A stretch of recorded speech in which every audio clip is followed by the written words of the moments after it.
রাধা গোবিন্দ মন্দিরে গিয়ে আমি পুজো দেব। তাই যাই, বেশি প্রভাত হয়েছে, গোবিন্দর নাম স্মরণ করতে করতে আমি চলে যাব।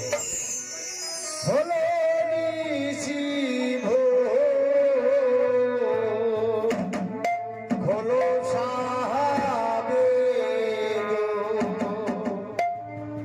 ঘুমায় আর মোহে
আমি তো নদীর কূলে এসে গেছি।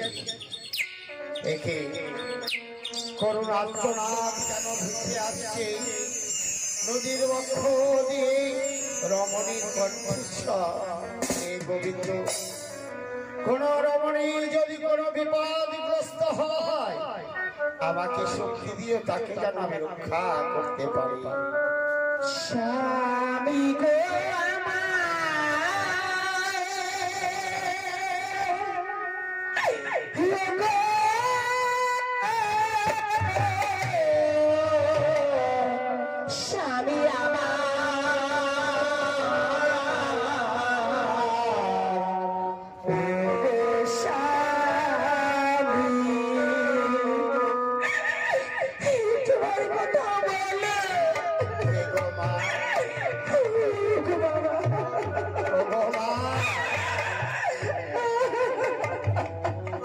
দেখে তো মনে হয় মরি না বয়স, আলো থালো শীত বস্ত্র পরিহিতা, অবিরত নয়ন বাণী ছড়ে। এই ধরার মুখে এমনকি তুমি দুঃখ পেলে যে তুমি এই দেশে কি হয়েছে তোমার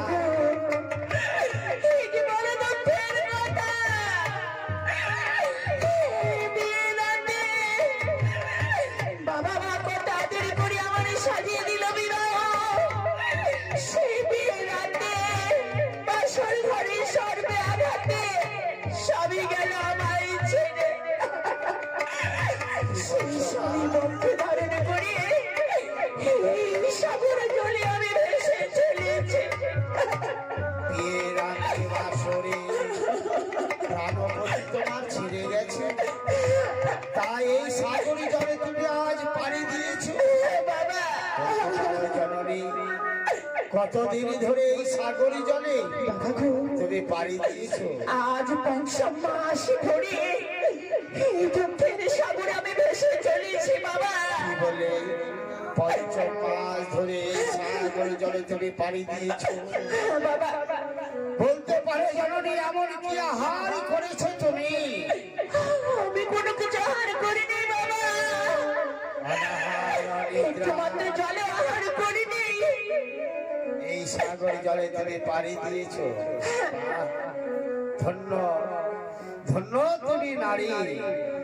ওরে নারী তো হবে না, সাধনা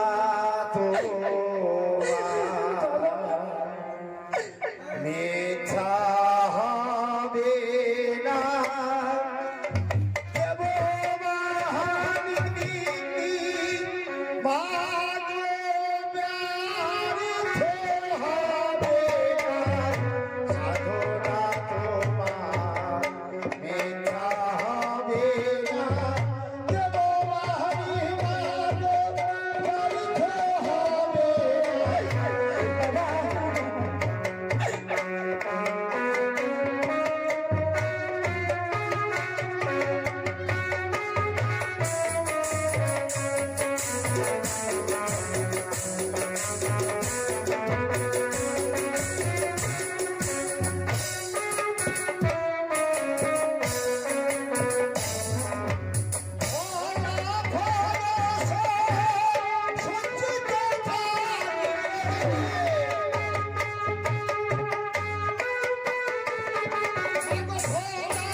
তবে একটি কথা, এ হচ্ছে সত্য নারায়ণের মন্দির। ওই দেখো মন্দিরের উপরে লেখা রয়েছে, যে কোনো নারী, যে কোনো পুরুষ যে আশা নিয়ে এই পথ ধরে যায়, এই গোবিন্দর চরণে পুষ্পাঞ্জলি দিলে সে বড় আশাপূর্ণ হয়। হ্যাঁ মা, তাই বলি ও গো মা, তুমি কি পারো না এই রাধা গোবিন্দর চরণে তুমি কিছু পুষ্পাঞ্জলি দিতে? বাবা তোর গোবিন্দর চরণে পুষ্পাঞ্জলি দিতে গেলে কিছু করি লাগে বাবা। হ্যাঁ তা লাগে মা, কিন্তু আমার কাছে তো তেমন কিছু নেই বাবা। তার জন্য তুমি চিন্তা করো না।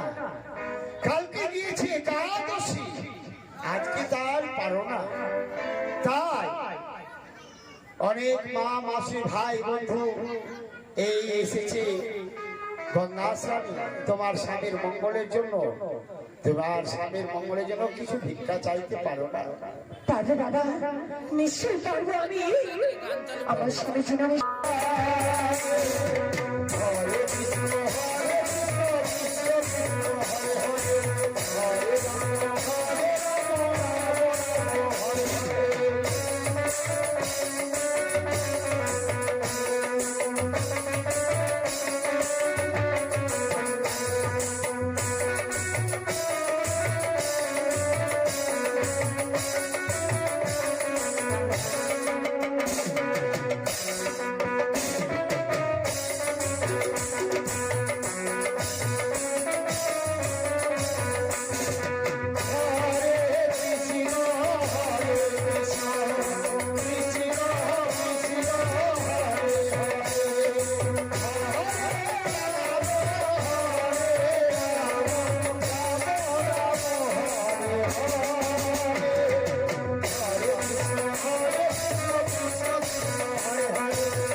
বহির জগতে যেমন একটি কথা বলে, গুরু দেহ ছিল আমার শ্মশানের সমান, গুরু আমায় দীক্ষা দিয়ে দেহ করলো বাজার। দীক্ষা না দিলে জ্ঞানের প্রদীপ জ্বলে না। তুমি হয়তো দেখেছ পুষ্পের উপরে ভ্রমরা এসে বসে, যখন পুষ্প প্রস্ফুটিত হয়, এই পুষ্প প্রস্ফুটিত করতে হবে, তবে গোবিন্দ এসে ওই ভ্রমরা রূপে এসে বসে মধুপান করবে। তাই বলে মা, সতীত্ব বলে তুমি স্বর্গে যাবে সত্য, কিন্তু দেবতার দর্শন হবে না। কি বাবা, তুমি কি পারো? আমায় দীক্ষা দিতে তুমি পারো না বাবা? বলো। পারি। তবে দাও না আমায়। তাই তোমায় আমি দীক্ষা দেব। এই রাধা গোবিন্দ মন্দিরে, রাধা গোবিন্দ সম্মুখে তোমায় আমি দীক্ষা দেব। বেশ বাবা। এসো। এই যে গোপন মন্ত্র দিলাম, এই গোপন মন্ত্র তুমি অন্তরে জপ করবে। আরো জপের মন্ত্র আমি বলছি, আমার সাথে নিত্য নিরঞ্জন, নিত্য নিরঞ্জন, সত্য সনাতন, সত্য সনাতন, বিঘ্ন বিনাশন, বিঘ্ন বিনাশন, হরে মুরারি, হরি মুরারি, হরে মুরারি, হরি মুরারি, মধু কৈতব ভারী, মধু কুকুন্ডধারী, গোপাল গোবিন্দ, গোপাল গোবিন্দ, মুকুন্দ সৌরে, মুকুন্দেশ্বরী, যজ্ঞেশ্বর নারায়ণ, যজ্ঞেশ্বর নারায়ণ, কৃষ্ণ বিষ্ণু, কৃষ্ণ বিষ্ণু, নিরাসন, নিরাসন, জগদীশ্বর, জগদীশ্বর, হে কৃষ্ণ, হে কৃষ্ণ, করুণা সিন্ধু, সিন্ধু, দীনবন্ধু, দীনবন্ধু, জগৎপতে, জগৎপতি, গোপেশ্বর, গোপীশ্বর, গোপিকা কান্ত, গোপিকাকান্ত, রাধাকান্ত, রাধাকান্ত, নমঃস্তুতে, নমঃস্তুতে, পঞ্চাকল্প, পঞ্চকল্প, তরুভস্য, দুর্ধস্য, কৃপা সিন্ধু, কৃপাসিত, হরে বচন, হরে বচন, পতিতানা, পতিতানা, পাবনেভ্য, অবনিভ্য, বৈষ্ণবে, বৈষ্ণবে, নমো। এই মন্ত্র জপ করতে করতে তুমি যাবে অনায়াসে দেবপুরে তুমি পৌঁছে যাবে। কিন্তু যেই দিন তোমার প্রাণপতিকে ফিরিয়ে নিয়ে আসবে, এই রাধা গোবিন্দর চরণে তোমরা যুগল হয়ে পুষ্প জল দেবে। বেশ বাবা, তবে আসি বাবা। এসো, এসো মা।